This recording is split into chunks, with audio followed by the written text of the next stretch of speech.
Welcome to the Independent Advisors Podcast, where we dive into the world of stocks, tradable markets, and financial planning with Jessup Wealth Management's Chief Investment Officer, Mark McEvely, and CEO, Matt Jessup. You'll hear tips, tricks, and strategies to address your financial well-being, and most importantly, conveyed in a way that everyone can understand. Here are your hosts, Mark and Matt. Welcome to episode 333 of the Independent Advisors Podcast. On today's show, we're covering a few timely and important topics, including a 2026 market outlook, major asset class returns for 2025, research related to stock market volatility, and S&P 500 earnings research. Whether you're tuning in for market insights, planning tips, or just staying informed, there's something here for you. Nick, good morning, my friend. Good morning. For those that don't know Nick, if you're not a regular listener, Nick is our Director of Research and Trading here at the firm. Nick Whitaker, absolute rock star, and a friend of mine. I don't know if I'm a rock star, but I'll take the compliment. I appreciate it. And your hair's looking extra good this morning, my friend. All right. He always has great hair. Mr. Whitaker, you want to do pricing before we get into headlines and current events? Yes, as always, for our regular listeners, we run through pricing right at the beginning of the call just to check in on the markets. This data is coming as of yesterday, 1/7/26, and this pricing is from Y-Charts.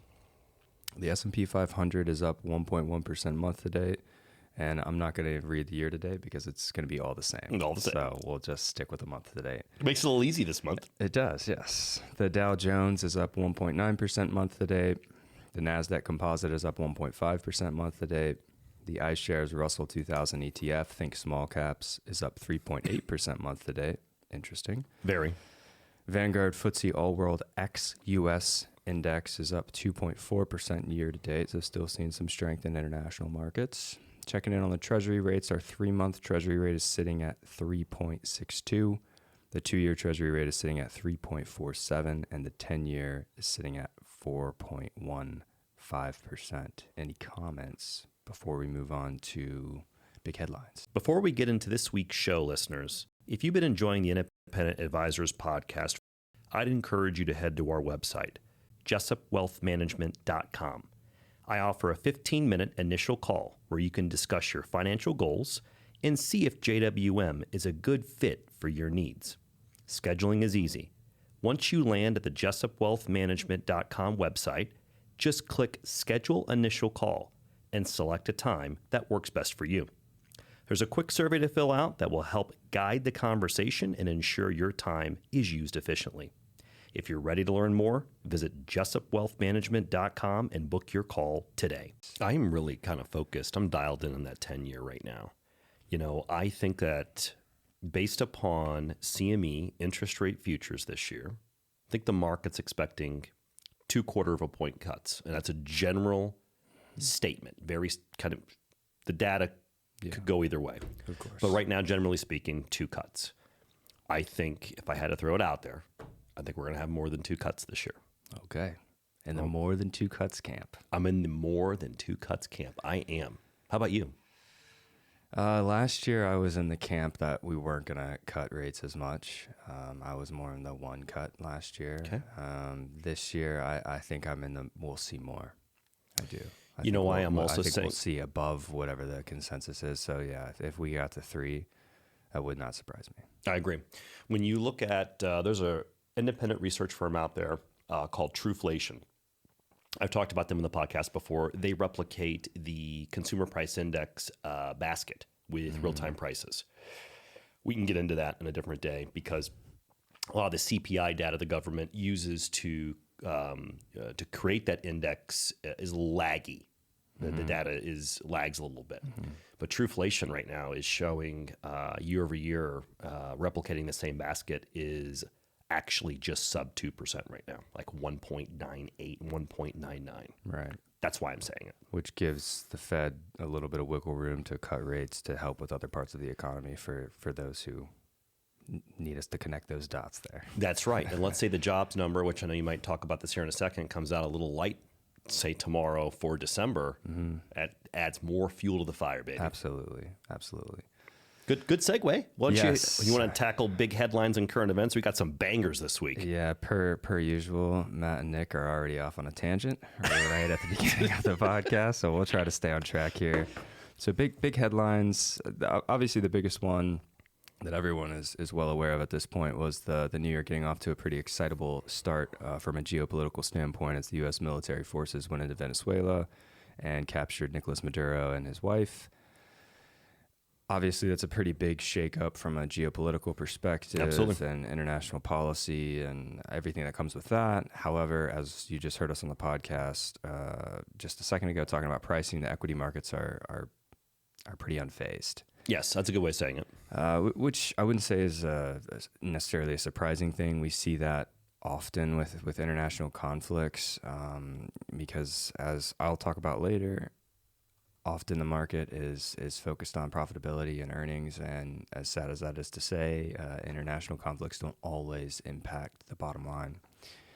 I have nothing to add. You said it perfectly. The other big piece I want to check in with listeners, and I'm sure those who follow the pricing and follow the podcast will be anxious to hear about the Santa Claus rally update. Unfortunately, the Santa Claus rally did not occur. Nope. So the Santa Claus rally, for those who are not aware, is the last 5 trading sessions of 2025 and the first 2 of the following year, 2026. If those result in a gain, it's typically a good sign for the market. If not, then that can kind of put the market on some shaky ground from a historical, statistical perspective. Well said. That doesn't mean that that's a guarantee. Anything can happen, as always, with the markets. So the next big thing is that trading investors folklore. Yeah, exactly. Trading folklore. The next big thing that people will be focusing on is January and where January ends. Yep. There's a saying that as January goes, so goes the year. So if Well January is down, then that will be kind of another negative statistical feather in the cap of the bears, let's say. Yeah, that's good said. Well said. Yep. And then lastly, there's some market events coming up, as always. On Friday, be on the lookout for a possible Supreme Court ruling regarding President Trump's tariff authority. And then there will also be a jobs report that's due out on 8:30. So there's 8:30 a.m. 8:30 East Coast time. Eastern. So there's going to be some market moving headlines on Friday morning. So be aware of that. Could see some volatility. Let's help our listeners and viewers translate this employment data the way the market is going to translate it. So ADP came out on Wednesday, and they try to utilize their broad scope to estimate private payrolls for the country. Mm-hmm. And their estimate was somewhere in the range of the mid 40,000, okay, is what they are estimating on the private side. Sometimes this number is very accurate, and sometimes it is not, right? Yeah, it's more of a tertiary data point that kind of leads up to the main jobs report. Well said. Because the data is a little less all-encompassing. So sometimes you get some outlier data that is just... Yeah, not everyone uses ADP. Right, exactly. Right? The point I wanted to make on this, from the lens of the market, if that jobs number is really strong, and this will seem a little counterintuitive, that's actually bad for the stock market in the short term. Why? Right. The market wants cheaper borrowing cost. Yeah. And if that jobs number comes in light, what does it do, Nick? It means the Fed needs to sit on their hands for a while, which means that rate cut expectation that we talked about, you'll see some shifts in there, maybe to the other way. I'm not saying that would necessarily move the entire year of saying 2%, but statistically speaking, the probabilities on 2 cuts and 2026 will shift towards a lesser possibility of that if we get a really strong jobs report. There it is.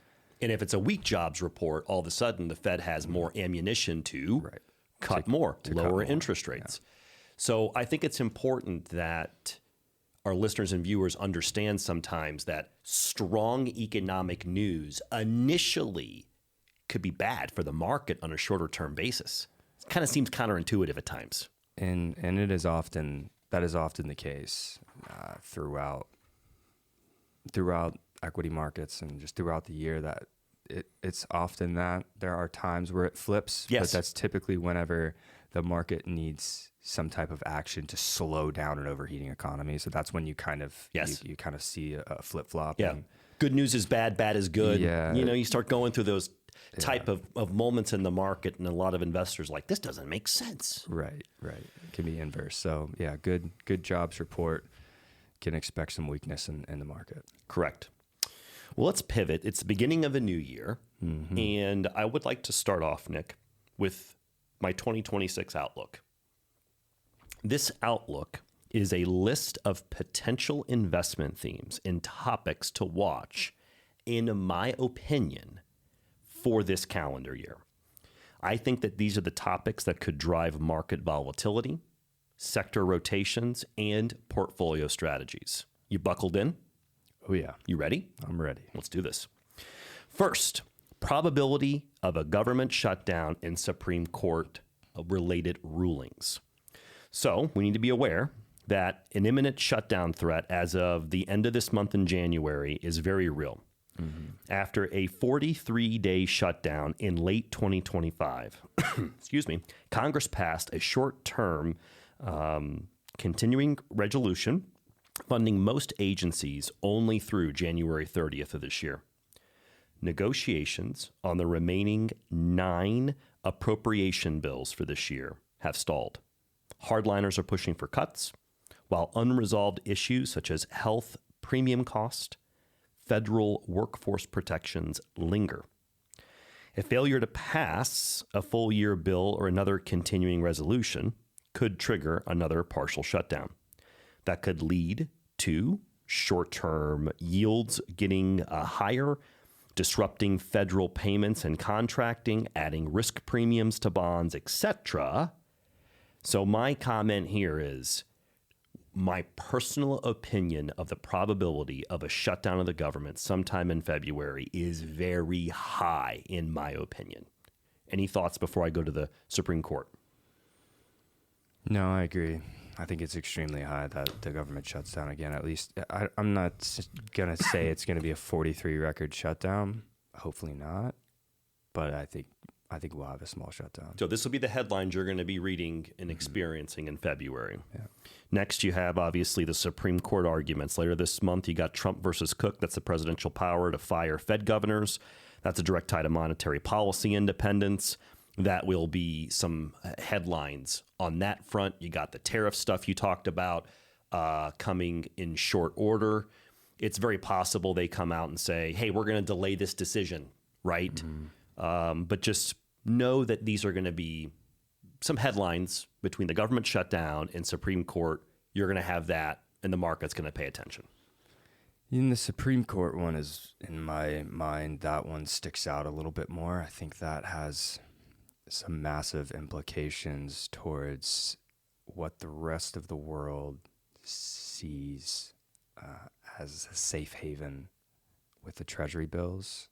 So the rest of the world will be watching that very, very closely. Well said. And the investment community will be watching that very closely. And it all has to do with confidence in the Federal Reserve's ability to be independent and monitor and take action appropriately to help the global economy move consistently so that you don't have these massive swings in the global economy. And as the international community loses confidence in that, it can create more volatility. Yeah, well said. Is that fair? Yeah, that's very fair. Yeah, well said. So my second item is new Fed chair and interest rates for the year. So let's dive into this topic, Nick. Timeline of this transition. Jerome Powell's 4-year term as Fed chair ends May 15th of 2026. His broader governor term runs through 2028, but he's expected to depart fully in May. President Trump has signaled a nomination announcement as early as January here in 2026, potentially, with frontrunners including Kevin Hassett. He's the NEC director and supposedly a Trump loyalist. Kevin Warsh, he's a former Fed governor. Christopher Waller, a current Fed governor. And even others like a Michelle Bowman. Senate confirmations could wrap up by spring, positioning the new Fed chair to lead the June FOMC meeting. So just want to throw that out there. You're going to have headlines this year, a new Fed chair, new influence on that. trying not to get into personal politics. I think it'd be no secret and no surprise, no matter what aisle your political beliefs are on, that Trump will most likely nominate someone that has some of his viewpoints on this topic. Is that a fair way of saying it? Absolutely. I am not as familiar with Warsh, but I know Waller and Bowman have been very much in on the right side. Basically, anyone that Trump's going to put in there, he wants to put in that is going to put more accommodative policy in place. Well said.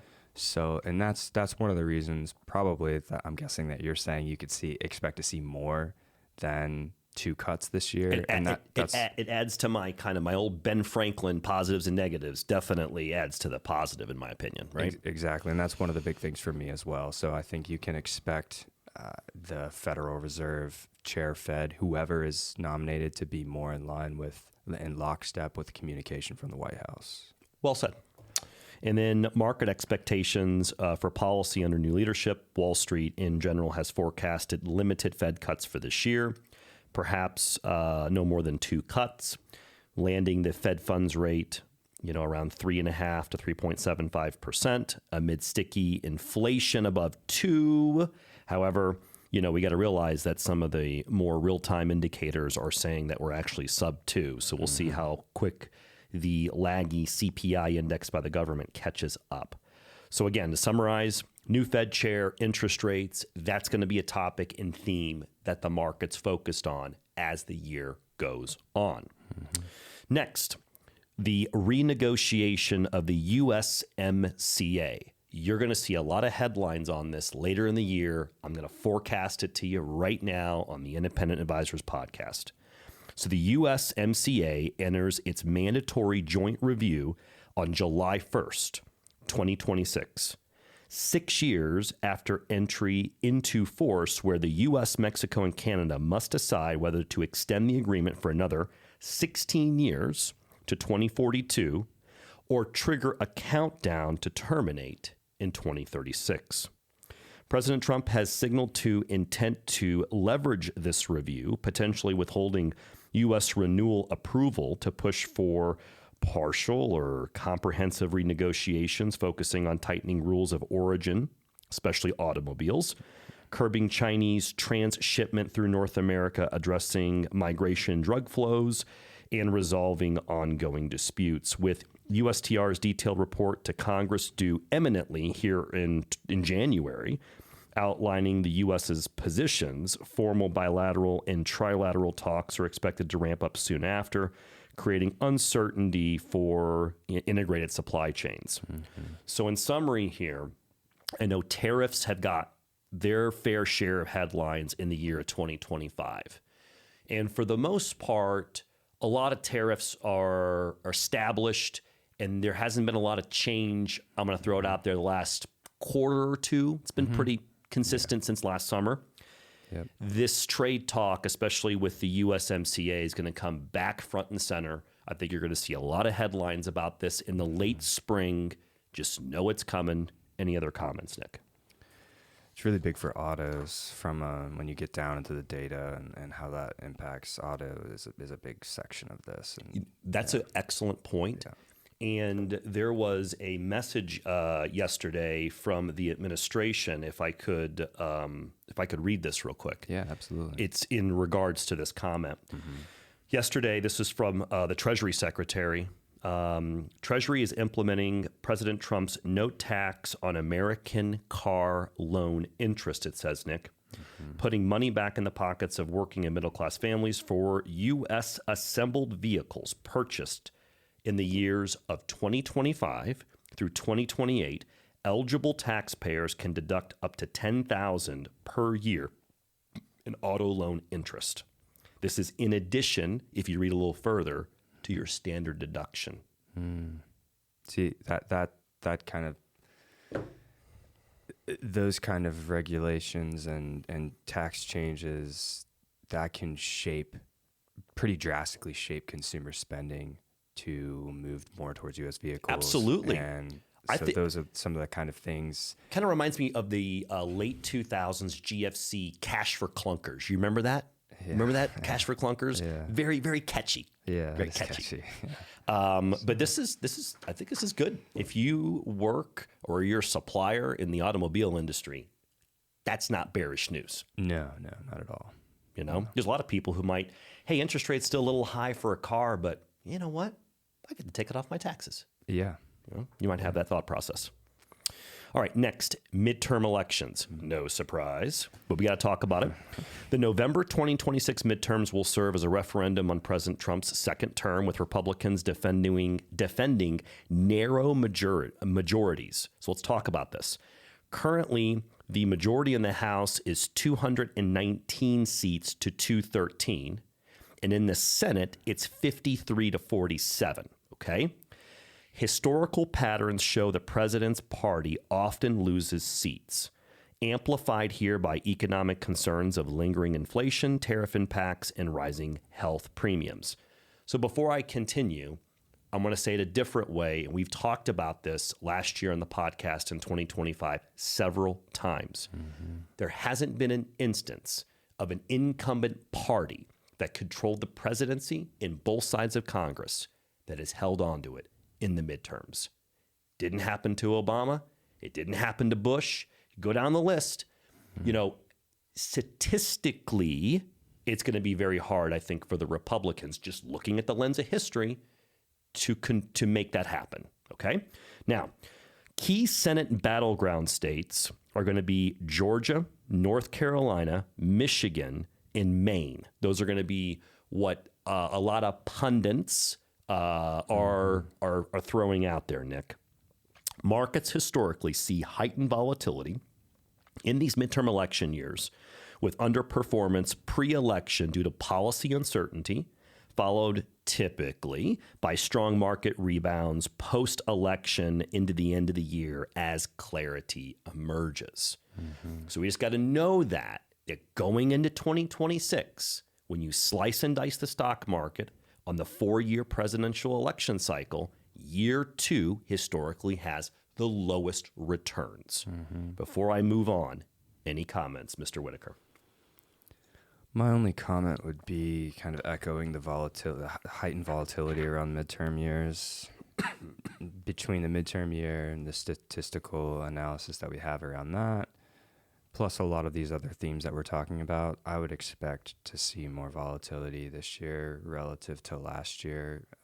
Last year, there was obviously the really big sell-off in April, and that was the big volatility event, so one big volatility event. And then really for the rest of the year, it was a little bit more stable, a little bit easier, slow trend up, right?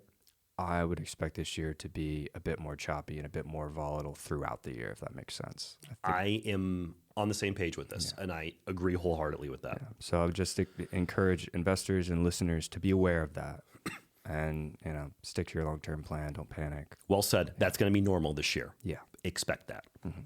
Number 5, Venezuelan energy revival and Latin American geopolitics. So here, obviously, the U.S. push for American firms to invest billions in overhauling oil infrastructure in light of Maduro's ouster, let's call it, potential for boosted production and lower long-term prices of oil.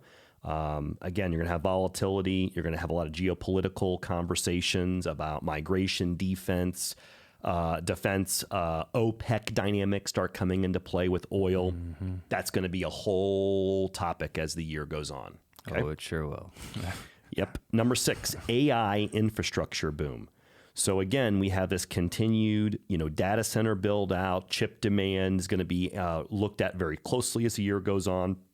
The power that's needed to drive these data centers, that's going to be a topic as the year goes on. Your thoughts? I think this is another big one that obviously was at the forefront of last year's themes, if you will, probably the past 2-year themes. Yeah. But I think this year might be the first year where we start to see what the real demand might be and how much excess supply we have in these data centers. And the initial readouts could cause some volatility. And what I mean by that is, okay, we're building out these massive data centers. There's a few in Texas, for example, and we're trying to forecast the amount of demand that society is actually going to soak up from using these AI products. Obviously, they need more bandwidth in the data center. So let's say, midway through the year, we get some initial readouts on, understanding a little bit more of like what is this actual demand going to be, and how do we translate that into profit. And you can see some volatility around that because that there's a lot of resources and a lot of debt has gone into building out these facilities. So if there's a difficulty understanding exactly how we're going to translate X amount of demand into Y amount of dollars, you could see some volatility around that. So that another tip in another feather in the cap of volatility, I would say. Yeah, that's well said. If you go back to 2025, as you insinuated a couple seconds ago, Nick, and you think about November, the market was really debating where we were in this spending cycle on these data center build out along with the AI trade. I still think that we are in the arms race phase, but as you indicated, is it going to be this year or is it going to be next year where we go from we need to build it and they will come to the aspect of is the capacity now too much? We've overbuilt. Is that a 2026 theme? Is it 2027? Is it 2028?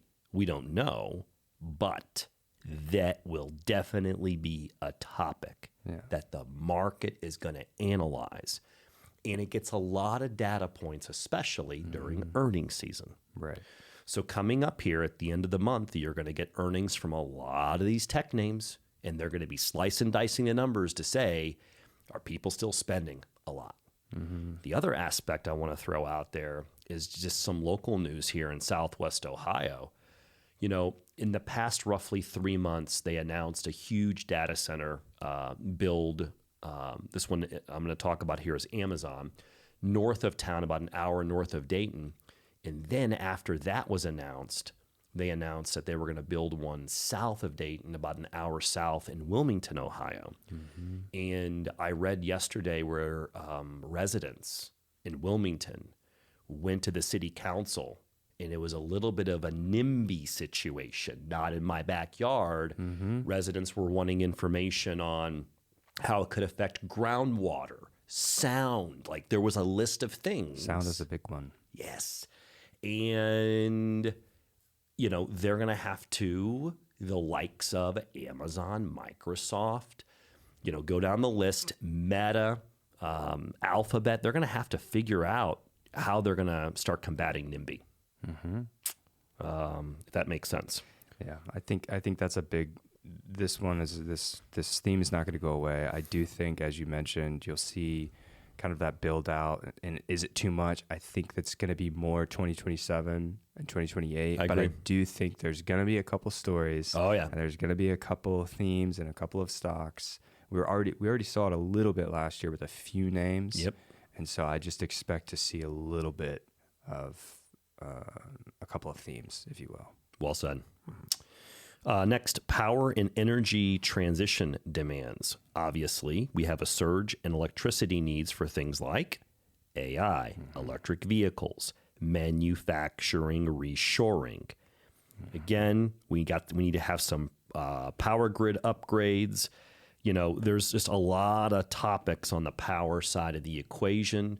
You got a lot of pushback to get nuclear capacity going again on the upswing. Oh yeah. That's a big story. You got the NIMBY with all these topics. Yeah. This is very closely, in my mind and the market's mind, very closely related to the AI infrastructure. I would agree. Yeah. I would agree. One other topic, and this is more, I think, a political topic, but it needs to be said, in my opinion, power cost. As you're seeing in some of the regions around North America, where there tends to be a concentration of these data centers, the residents are starting to see some disproportional rises in their kilowatt energy cost. Yep. We live in a world, Nick, of supply and demand. Number 8, global defense and security spending. So rising budgets amid U.S. foreign actions like Venezuela, plus cyber threats favoring aerospace, arms, and tech security firms. For the record, I prepared these notes earlier this week. And then yesterday, some of the headlines from President Trump is he's going to be pushing or proposing Congress raises the budget on the Department of Defense, Department of War from roughly, these numbers are insane, Nick, $1 trillion to $1.5 trillion on an annual basis. That's a massive boost. So we'll see where that goes. Again, I'm just throwing out the themes and the topics that are going to be discussed this year that stock investors are going to be facing. Yep. Next, supply chain resilience and regional alignments. You talked about a little bit ago, the USMCA, you got that's going to be debated. You got accelerating nearshoring to Mexico and Canada from other parts of the world. That could be boosting logistics and industrial sectors. That's going to be watched. Any comments before I move to the next one? No comments on that one. Number 10, M&A, merger and acquisitions, a surge in deal-making revival. Easier financing and policy shifts under potential new Fed leadership may spur corporate consolidations, especially in tech and energy. So I think this is going to be a year where I'm going to come in on a Monday morning. They typically get announced on Sunday nights or Monday mornings. I'm going to come in and XYZ bought ABC, and then the implications for the rest of that industry, right? I think we're going to have a couple of those good ones this year. You got companies like Warren Buffett sitting on over $300 billion of cash. I think we might have a couple blockbuster deals this year. Your comments? My comments are I agree with that.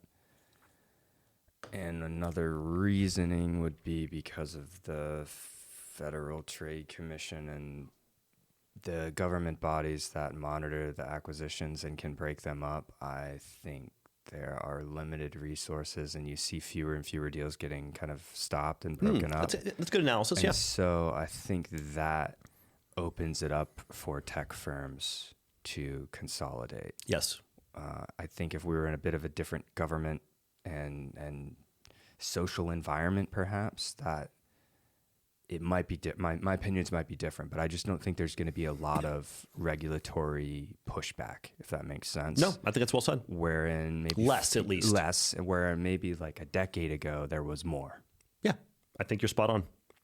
Number 11, bond market resilience and safe havens. You got the Fed transition, shutdown risks, geopolitical jitters like Venezuela could keep yields volatile, favoring treasuries, gold, diversified fixed income go down the road. A lot of eyes are going to be in the bond market. I think another thing that's going to be, front and center is there's a lot of states that are hurting financially right now. And I think some of these states that are hurting the most are going to have to show some financial discipline. You can't just keep going back to the bond market if they're not showing discipline. So that's a conversation for another day. But I expect the bond market to be equally as volatile as the stock market. Nick, is that a good way of saying it? Absolutely. So number 12, S&P 500, earnings per share growth and equity valuations. So right now, the Wall Street consensus, Nick, is somewhere between 12 to 15% earnings growth for the S&P 500 index from 2025 to 2026. That's not bearish, buddy. No, that is not bearish. Remember, that's a forecast. Not saying that it's going to happen. That's Wall Street's consensus. But high valuations may temper returns. So we got to remember that there's still some arguments from certain people on Wall Street that valuations are on the higher end. But, don't try coming at me and telling me that earnings aren't following, because that was the bears narrative last year and how'd that turn out for you? Right. Okay. So, a broken clock is right twice a day. At some point they'll be right. They'll be spiking the football. But I would argue the opportunity cost that they endured waiting to be right wasn't worth it. That's obviously, I'm talking my book and my position and how I manage money. Sure.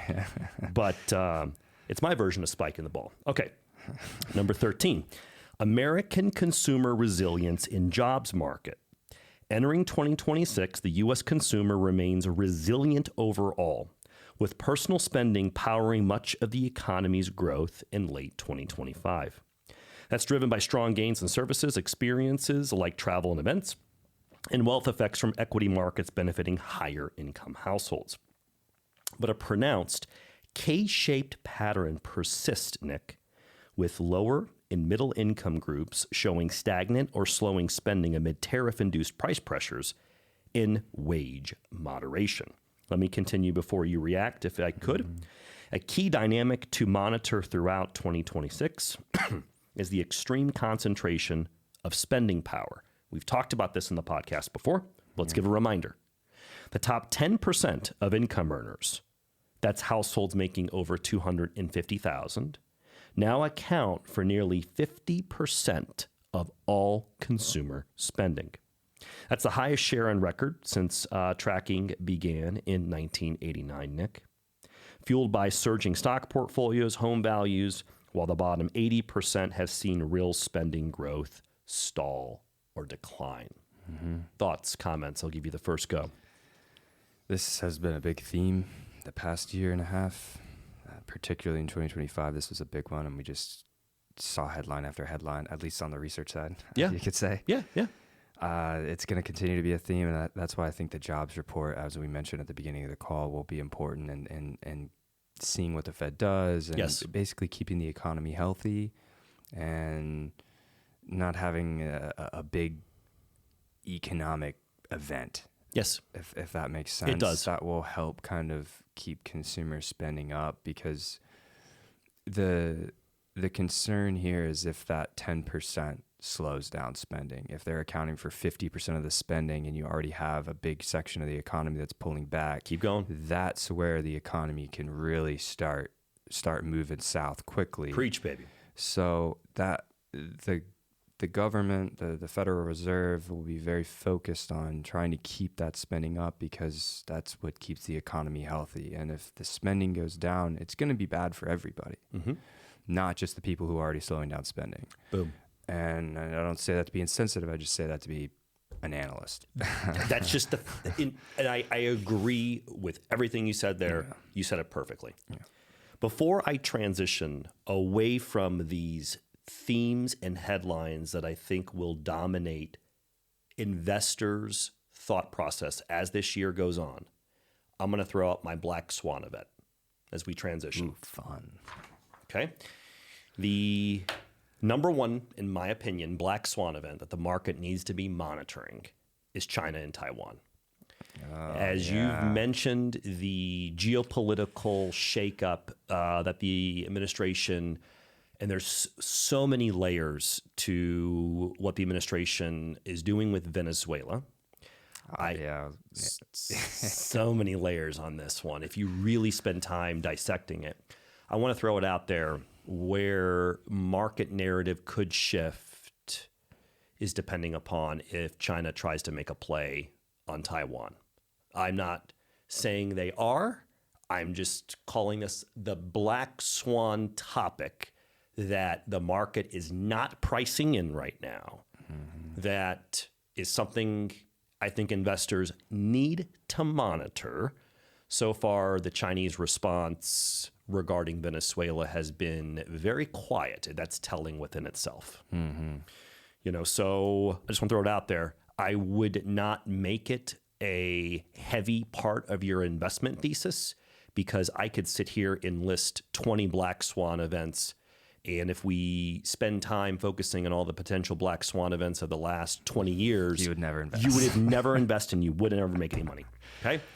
So I just want to caution people, but just want to throw it out there.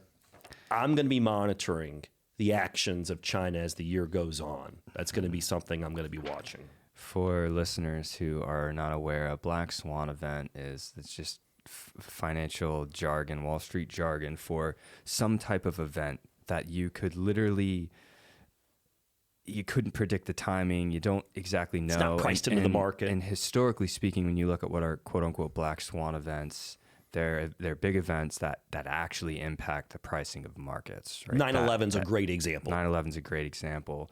And again, it's things that you can't really plan for. COVID. You can't set up an investment portfolio planning for black swan events, because to the point you just made, you would always carry too much cash and you would never be in the market, and you would Purchasing power in your assets would erode. Yeah, you would set inflation. yourself up for failure in the long run. Exactly. So that's what a black swan event is. Thank you for that. That was nice. We wanted to take a minute and tell you about a service we personally use and trust, LifeLock by Norton. With everything we do online these days, protecting your identity and personal information is more important than ever. That's why we've partnered with LifeLock, a leader in the identity theft protection industry. Their mission is to empower people to live their digital lives safely, offering tools to help protect you and your family from threats like identity theft, cybercrime, and fraud. They combine advanced technology with 24/7 support to keep your information safer in today's connected world. We use it ourselves, and we think it's a valuable tool for anyone looking to add an extra layer of protection. If you're interested in checking it out, you can use our special link to get a discounted rate. As a heads up, we do receive a percentage of compensation if you sign up using our link, but we partnered with LifeLock because we believe in what they offer. To learn more and get the deal, just head to jessupwealthmanagement.com/LifeLock. I'm going to do this real quick. I'll turn it over to you. Interesting stat caught my eye from Subu Trade. The timestamp on this, Mr. Whitaker, is January 2nd. He had a data point about S&P 500 after 3 months at the end of each month where it closes, the index value closes within 1% of each other. Okay? So over the past 3 months, the S&P 500 has closed within an unusually tight 1% range, Subu Trade said. 68.40, 68.49, 68.45. Historically, when the S&P compresses like this for 3 consecutive months, it was almost always higher 2 to 4 months later, says Subu Trade. I'm going to look at the data set here. Remember, these are just historical data. This does not guarantee anything in the market. But when the market has such a tight trading range at the value at the end of the last 3 months, on average, 3 months later, the stock market, there's about 15 data points on this or so, Nick? 19, 50, 55, 59, 59, 64, 64, 65, 68, etc. 3 months later, on average, up 6% with a 94% positivity rate, and 12 months later, on average, up 13% with an 83% positivity rate. The years it was negative 1 year later, in case you are driving and thinking about that data point, there was a time in 1959, 1965, and 1972. Okay. Most recent data points where this happened in recent times, there was a time in 2006, 2011, 2012, 2016, and 2017. Interesting. Very. Just a data point. Mr. Whitaker, what do you got for listeners and viewers this week? So, given our run through for the year, which I hope listeners found very helpful, I just have one. And the one I have here is just touching in on major asset class returns for 2025. Oh, this is going to be juicy. And this is a research piece. It's picked up from a weekly research piece from Callum Thomas on 1/4/2026. He always produces great charts, man. Yeah, he and his team do great stuff. We had him on the podcast several years ago. It's been a while. It's been a while, and he's blown up since then. He's a household name within the Wall Street community, I would argue, from a research standpoint. Absolutely. So these are pretty simple charts. It's just a performance-based chart. He says the total return for the S&P 500 of 17.9% placed U.S. large caps in the upper half of asset class return tables, but materially lower than global equities, with frontier markets boasting the best returns and oddly even EM local currency government emerging bonds. markets. Thank you. Emerging market local currency government bonds outperforming versus U.S. large caps. So I think a lot of times and U.S. investors are very focused on the S&P 500 and the Dow and the NASDAQ, as they should. That's one of the leaders of the global markets. Of global markets. That's what we think of when we talk about Wall Street and the street. But there are other asset classes, and so I just thought this would be an interesting one to see if you have any comments on what you think about the frontier, emerging markets. I have a strong opinion on this topic. I thought you might. Nick knows me well, listeners and viewers. He knows how to poke the bear. So my thought on this, it brings me back to a piece I talked about on the podcast, and Jenna might be able to collaborate with me on this. About a month ago, I talked about the dollar strength, and it was comparing the performance of the American dollar versus a basket of foreign currencies in Trump's first term versus how it's acted so far in his second term. And if my memory's right, Jenna, it was about a month ago. I had that, maybe mid-December, okay? And if you look at the lens of history, Nick, the dollar tends to begin strengthening sometime in the first half of that second year. That's kind of where we're at now. Mm-hmm. And everyone who was overweight international right now is walking around with their chest puffed out, thinking that they got it all under control. Mm-hmm. How's it going to be when the dollar starts strengthening again? Mm-hmm. That's my comment. And if you are an individual that is overweight international, that needs to be a serious topic of focus and consideration. Because I would argue, if the lens of history repeats itself, and the dollar starts strengthening, you're going to go from a pretty major tailwind to a pretty strong headwind. Mm-hmm. So I want to throw it out there. And I think right now, America in general has a lot of positives on its side. Mm-hmm. So I would be careful, in my personal opinion, because of those factors. Your thoughts and comments? This to me, and your comments around the dollar and thinking about that from an international investing perspective, I think a lot of this circles back to what we've talked about a couple of times with 2026 and thinking about the Fed and the new Fed governor and what that can do to the confidence of the Federal Reserve, and if there's a little bit less headlines of angst between the White House and the Federal Reserve, and there's a little bit more confidence in the Federal Reserve as somewhat independent, if you could say. There's just been some headlines and the international investing community kind of pulling back, which is why you're seeing the dollar weaken and gold prices kind of move higher. Mm-hmm. And so I think if that story kind of can resolve itself, you have some of these headwinds you just talked about, that's another big headwind, tailwind for the dollar. That's another big tailwind, and that's one of the big points that I think could slow that movement of international pricing power. Yeah, I mean, I could throw it out there. My really, really hot take on the topic is our interest rates, our short-term interest rates, I think on a global basis for very developed countries is still really attractive. Mm-hmm. So, I know it might sound like a hot take for those that are really kind of watching things closely, but guess what? We're the cleanest shirt in the closet. Yeah. And our interest rates are poised to get more attractive, right? Yeah. Yeah. What else you got, Nick? That was everything I wanted to cover today with our comments on our time on 2026 and a little bit of review on 2025. So hopefully listeners enjoyed that. Again, we're previewing these themes and topics I think that are going to evolve as the year goes on. I'm not coming across that I have all the answers on these topics, but rather these are the things that the market will be responding to and monitoring. Right, Nick? And we will certainly be returning to these topics as they are timely throughout the year, as we always do.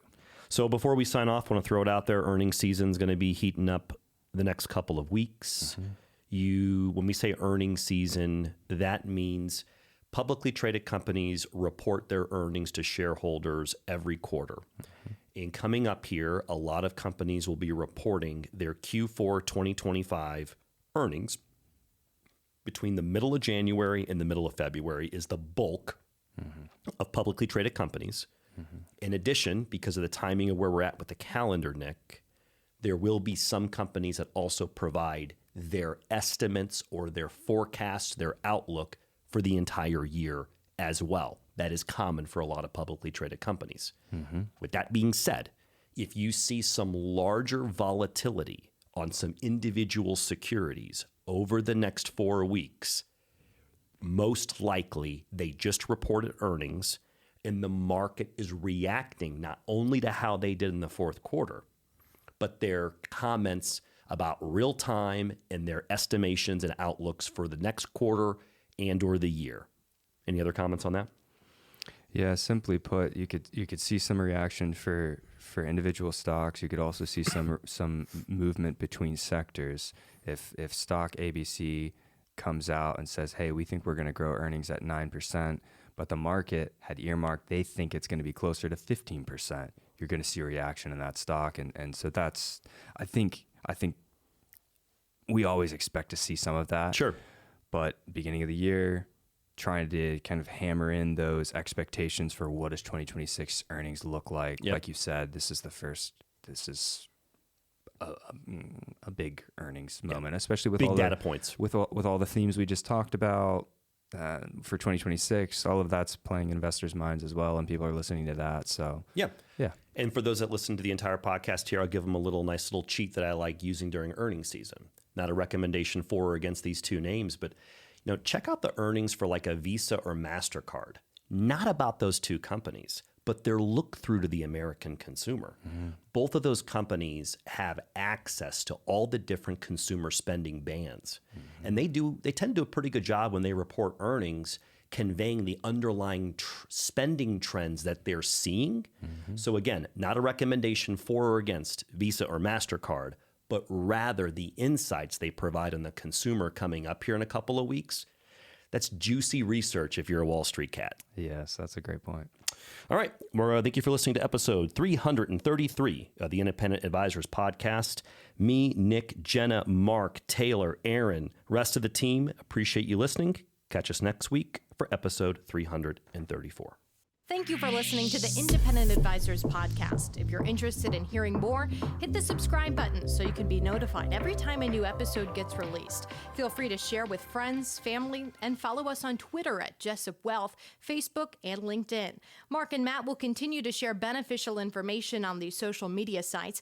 Also, check out the podcast tab on their website. That's www.jessupwealthmanagement.com. There you'll find links to every episode of the Independent Advisors. Have questions or topics you want to discuss on the show? Message us on Twitter, LinkedIn, or send an email with the words questions and topics in the subject line to inquiries@jessupwealthmanagement.com. We'll talk about it right here on the podcast. Certain sections of this commentary may contain forward-looking statements based on reasonable expectations, estimates, projections, and assumptions. Forward-looking statements are not guarantees of future performance and involve certain risks and uncertainties which are difficult to predict. All indices are unmanaged and are not available for direct investment by the public. Past performance is not indicative of future results. This podcast is provided for general informational purposes only and does not constitute either tax, legal, or financial advice. Although we do go to great lengths to make sure our information is accurate and useful, we recommend you consult a tax preparer, professional tax advisor, financial advisor, or lawyer regarding your specific circumstances. Investing involves risk, including the loss of principal. No strategy can guarantee any objective or goal will be achieved.